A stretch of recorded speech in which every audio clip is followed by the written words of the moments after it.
Boogity, boogity, boogity. Let's go racing, boys. My name's Eric Pate. Welcome back to another episode of Let's Talk Racing with Eric Pate. I'm obviously your host, Eric Pate.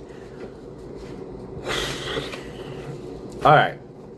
You can see we're doing something kind of weird for this episode, mainly because I'm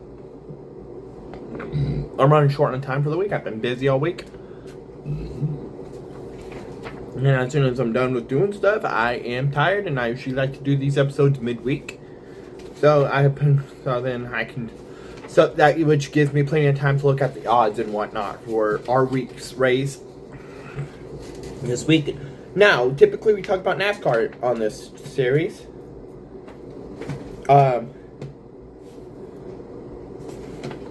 But this week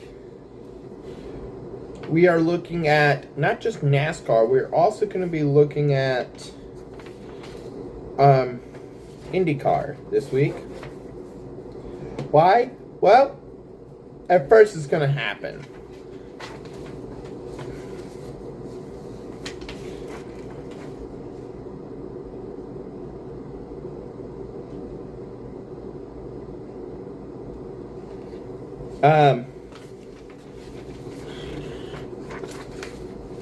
So yeah, IndyCar and NASCAR are teaming. I think this is the first time ever, is what I've been told, that IndyCar and NASCAR Cup Series will be racing at the same track on the same weekend. So how's that going to happen? With also doing the O'Reilly race on Saturday still, because IndyCar is going to be racing on Saturday. So how is that supposed to happen? Let me tell you. So what's going to happen is IndyCar is going to run at 2 p.m. and then if they're done by 5 o'clock, the O'Reilly race will take place at 6 o'clock. Now they're not going to race a clock or anything, because actually I think they would have to race a clock due to it's going to be aired on two different networks. Fox is going to be running both the Cup race and the IndyCar race, while O'Reilly is going to do the CW. Now, honestly though, I think it might be a better idea to push the Xfinity race. But anyway, topics of discussion: results from all three series from Echopark in Cota. I totally forgot to do the episode last week, so we will have top 10 results from both. Top 10 points after Cota in St. Petersburg. Wreck/controversy of the week. We're going to look at the Echopark ones. I can't really think of a wreck that may have been worth noting. There is a penalty of the week. I'll come to that in just a second. Difference between weather and slicks in NASCAR. And last lap of the O'Reilly race from Echopark, because that's worth discussing. Wreck of the week, we're also going to take a watch on. The controversy of the week involves Bubba Wallace. If you, the wreck of the week, controversy of the week, and the last lap from Echopark. I already have the videos queued up of the two videos we're going to take a look at here in just a few moments. I am going to go ahead and switch topics 3 and 4 around, just because it'll be easier for me just to go out there and show you guys the wrecks and whatnot. Well, it will be easier for me in editing if we just take a look at the wrecks and last lap at the same time. And it will be easier on me for editing. So if I talk about the difference between slicks and wet weather tires, which we did have to use for Bowman Gray. Alright, let's get into the discussion. So, the results from Echopark and Circuits of the Americas. I have a cat over here who's laying, and he is staring me down because I'm sitting in his bed. I'm sitting on his bed. His bed is my chair. Anyway, not important. Well, you're going to hear this guy's name for both the Cup races, so for sake of this video, I'm just going to say his name once. We're going to go ahead and do the Cup results from Echopark in cota / St. Petersburg. Trucks did go in St. Petersburg. And then O'Reilly and Cup did go in cota. But I'm just going to say his name once since he did win both races, though. And he did it first. Tyler Reddick. First driver ever to win all 3 races in the first 3 weeks. Alright, Echopark. Chase Briscoe, Ross Chastain, Carson Hocevar, Daniel Suarez, Shane Van Gisbergen, Zane Smith, Bubba Wallace, Ryan Preece, Ryan Blaney. From Echopark, from cota. Second on down, because again, I'm not going to say Reddick's name again, because he did win. Van Gisbergen, Shane Van Gisbergen, Christopher Bell, Ty Gibbs, Michael McDowell, Kyle Larson, Chase Elliott, Ryan Blaney, AJ Allmendinger, Denny Hamlin. Now, if you want to see where your favorite driver finished in each race, you just got to check the description of this video, because I will put the links to the race results in the description of these podcasts from now on. So I'm not writing out the whole long-ass, sorry for my French, long-ass description with the race results. So if you want to see the race results, check one of the links that is in the description below. For the Bennett Transportation 250, for the first time ever, I get to say his name first. And hopefully it's first of many times I get to say his name first for O'Reilly. And it's the race we're about to take a look at. Sheldon Creed, for the first time ever, is a O'Reilly Auto Parts Series race winner. 15-time runner-up. Never has to hear that stupid question again. When are you going to win? Parker Retzlaff, 2nd place. 3rd, Nick Sanchez. 4th, Corey Day. 5th, Jesse Love. Ross Chastain, 6th. Sam Mayer, 7th. Rajah Cruz, 8th. Taylor Gray, 9th. Brendan Jones, 10th. You're going to be surprised you did not hear me say the name. Austin Hill. The guy who has the most wins at Atlanta. Surprisingly, you did not hear me say his name. And we're about to see why. In just a couple minutes, we're going to see why. After we look at the record 4 laps to go in the Cup race. Because end of stage 2 from the Cup race was the controversy from Echopark. And that's not worth taking a watch on. After I explain the I'm gonna make a whole video explaining. I can make a next between Phoenix and Vegas. I might make a video of like how is position determined on cautions, and I'm gonna show you 2 ways. And next week when we use the whiteboard. Anyway, focus up to 50. Shane Van Gisbergen, Austin Hill, Sammy Smith, Jesse Love, Corey Day, Brent Cruz, William Sawalich, Justin Allgaier, Ross Chastain, and Brendan Poole. Now, this is in order from 1 through 10. And first name I read is 1st place. Last name I read is 10th place. Okay, from the Fret 208, we got Kyle Busch, Carson Hocevar, Gio Ruggiero, Ben Rhodes, Corey Heim, Chandler Smith, Jake Garcia, John Hunter Nemechek, Ricky Stenhouse, and Justin Haley. From Freight 208 from Atlanta. From St. Petersburg, Lane Riggs, Chad Majeski, Ben Rhodes, Chandler Smith, Caden Honeycutt, Lyndon Lewis, Andre Perez de Laura. Didn't have enough room, so I just put Andre Perez.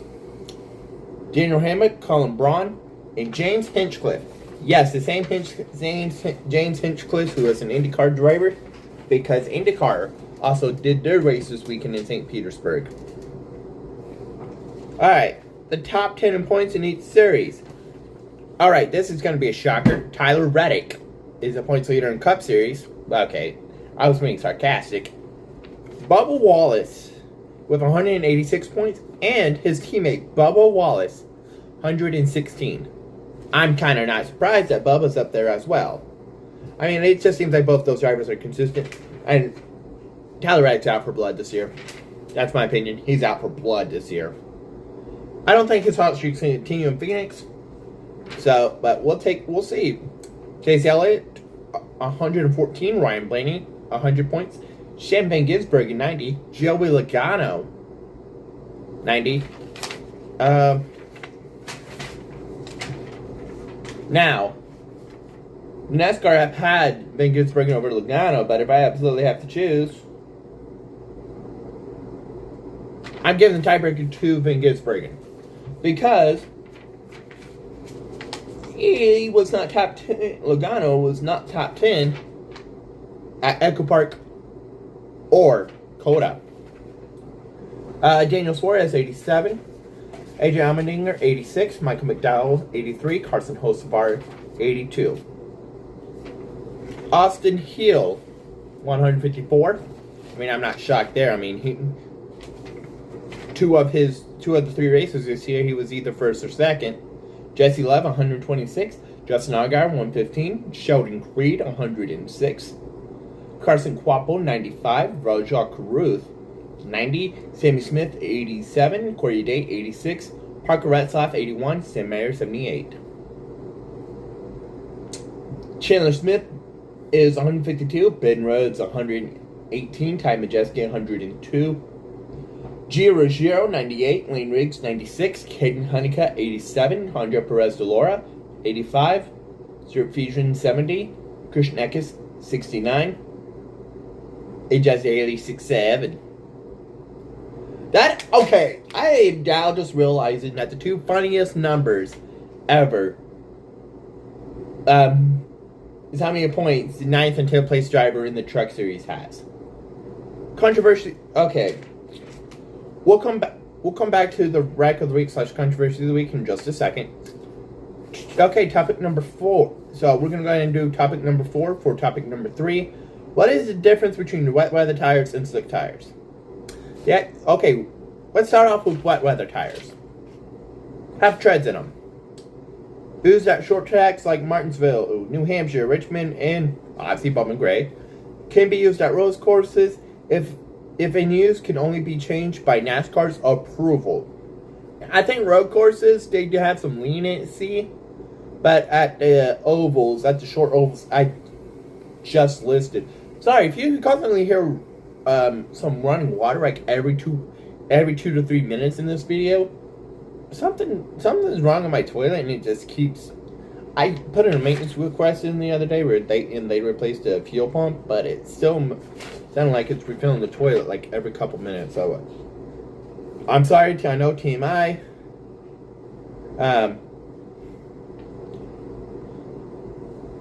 Okay, cannot change from wet weather to slicks unless approved by NASCAR. Same thing for slicks to wet weather. Now, I think they have some leniency with road courses, because there can be dry spots on road courses. But the tracks I listed, there needs to be approval. I'm trying to remember who it was. A couple at Bowman Gray earlier this year that tried to change the slicks during a caution period, and they got a penalty for it. And then they had to restart. Had the final restart at the back of the field. Oh, and if you want to know if the description I didn't give was a good enough description for you, go outside, go to your car, and look at your tire from this side. That is basically what a wet weather tire in NASCAR looks like. 6. There's no tread. Picks up more debris used at normally all tracks. Performs more traction than the wet weather tires. But also, they have more wear and tear. Alright, let's get into the wreck of the week. Okay, so the controversy. For the controversy of the week. For a controversy, we have at the end of stage 2, Larson got clipped by Shane Van Gisbergen. Now, the controversy and wreck of the week are from Echopark. I couldn't really think of any wreck worth noting from any of the races. The only one I can really think of is maybe the Rust testing losing a tire, and Jackman and tire changer is suspended for the next 2 weeks. At the end of stage 2, Larson got clipped by Shane Van Gisbergen. Larson came up, was coming back up on the track. Now, people said that this was NASCAR going too far with throwing caution. There was like 15, 20 cars still to pass Larson at the time, so I think it was a good idea that they threw it. And the caution fell with them literally 2 seconds away from the start finish line. Now, it said that Byron won the stage, but what is going to be worth discussing next week is how are you scored with yellows. One thing I am going to point on is that if it's the last lap of a stage or last lap of the race, I'm going to touch on this now. I'll go more in depth next week about this. Is if a caution comes out on the last lap of either the stage or the race, whatever your position is at the time of yellow, not the scoring loop, time of yellow, you are the stage winner or you are the race winner. Again, that's going to be worth discussing here in just a couple weeks. Now, the wreck of the week and then the race we're about to take a... Both the wreck of the week and the last lap of the O'Reilly race, both from Echopark. We're about to take a watch on. We're going to... with 4 laps to go, Byron's car got loose, smacked the wall going to turn 3. A huge pileup occurred. This led to a red flag for 10 minutes for cleanup. And then the last lap of the O'Reilly race, white flag was taken by Austin Hill. Now, up until 3 and 4, this was nothing was really worth talking. Testing tagged Hill. It sent Hill spinning just a little bit down the track. Hill happened to save it for a 12th place finish. And then Sheldon cleared to the lead after being asked 137 times. 15 second place finishes later, we can finally say he's an O'Reilly Auto Parts winner. Let's go and take a look at him. Okay, as I was scrolling through this video, this is the full race video. What we just watched was just a clip video of like a 5-minute clip of the last lap and Creed celebrating. This is actually going to be, I'm on the full race video. So, we're actually going to watch the end of the stage. So, let me go ahead and point you out who is what car. Van Gisbergen, Byron, Byron's right there. Larson's right there behind Byron. Van Gisbergen, Wallace, Reddick, and Hocevar. Take a look. So going down backstretch last time, stage 2, end of stage 2. Going into 3. Okay, no, I stand corrected. That was Briscoe. I pointed out mistaken. Van Gisbergen makes it 3 wide and then clips Larson.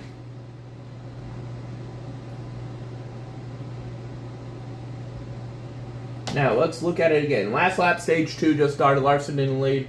Byron comes to takes the lead. And then they go to, then Briscoe, Ben Gisbergen right there. I don't know why I confused him with Briscoe. That's my bad. And then going down the backstretch, he goes 3 wide right there. Goes 3 wide right there. Then Larson comes down the track, accidentally gets clipped by Ben Gisbergen. Ben Gisbergen goes down pit road. Boom! So, let's watch him cross the line. Okay? We're going to watch him cross the line. Okay, so when Larson started spinning, Wallace, where my finger is Bubba Wallace. He's out front. Now, I'm going to wait until my thing turns yellow. Just barely. Wallace is leading there. But let's continue it for a couple more seconds. Bye! But Byron just barely beats him to the line. But, due to the caution, and we saw Wallace was ahead when the caution fell, Wallace got the stage win. Alright. Now, here we go. Coming to 4 laps to go. Wallace leading out of 4. 4 laps to go in regulation. We ended up going overtime because of this. Now, Host of R takes the lead. Byron's right there. 3rd car in line on the outside. Looks like something clearly broke. He wiggles a little bit. The boom right in the wall. And then he just starts falling back. This is kind of what caused what's kind of happened in turn 3 in just a second. Caution comes out. And there's just a 10-15 car pile up. Right here in turn 4.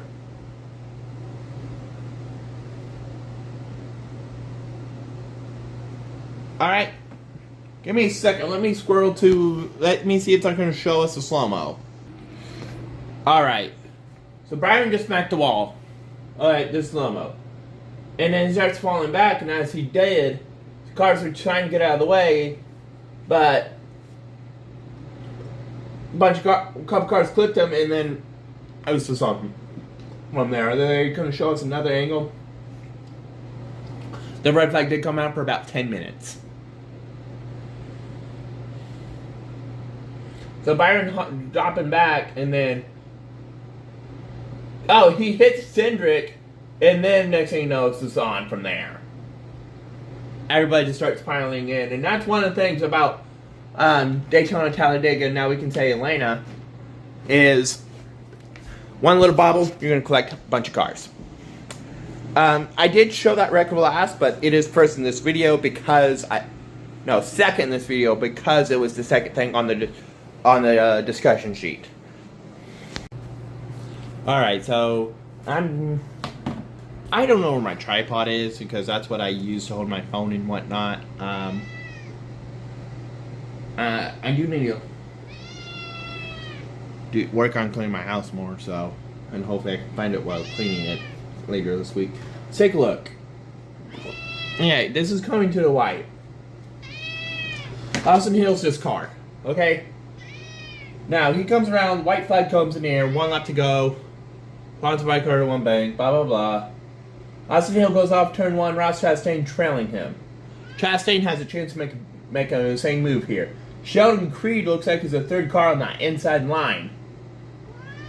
And Jesse Love is on the bottom. Well, Chastain goes to the bottom, clips Hill, spins Hill, Hill saves it, but also loses momentum for Chastain, and Creed gains some momentum, and nothing holding back this time. Creed, after being asked again, let's take a look. I want to take a look at this at half speed. Alright, hold on. We're going to wait until they're just about to enter turn 3. Right about now. Let's slow this down. Let's go to half speed. Okay. Boom. Right there.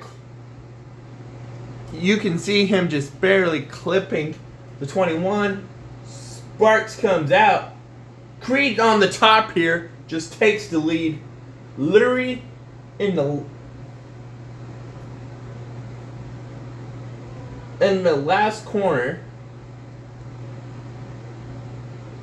But Hill saves it, and Creed goes on to finally win a race in a NASCAR O'Reilly Auto Parts Series. Wow. Just wow. Alright, after taking a look at those wrecks, now it's time for me to discuss my picks of the week. Now, typically I don't put IndyCar on here, but since IndyCar is racing at Phoenix, I'm like, why not? Okay, so these who I'm going with this week. I'm going with Christopher Bell. I mean, why shouldn't I? I mean, the guy's won here. The guy who's won here the last 2 spring races in Phoenix. Tyler Reddick, I mean, I think you're crazy if you don't have him in your lineup this week in Phoenix. Now, I do think his streak is not going to continue, but I've been proven wrong before. If he does, he becomes the fourth driver since 2007's Jimmy Johnson to win 4 races in a row. Joey Logano, who's won here 4 times, 2 of those to win a championship. Ryan Blaney, the last time we were in Phoenix, he won the race. Kyle Larson, he was 3rd in Phoenix in November. Oh, and that's how he became the 2025 champion. Yeah, and then my 2 underdog picks, I'm picking Ryan Preece, who's been a pretty good short track racer as of late, and Josh Berry. Justin Allgaier, Austin Hill, Jesse Love, Brandon Jones. Crap, didn't put a 5th one. And for the GoVex 200, I'm going with Justin Allgaier, Austin Hill, Jesse Love, and Brandon Jones. And we have to put a 5th one on here. Well, crap.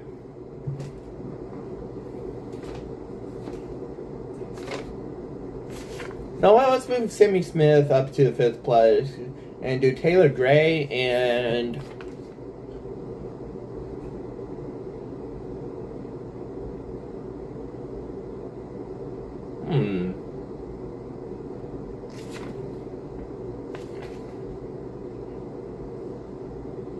and Rajah Caruth.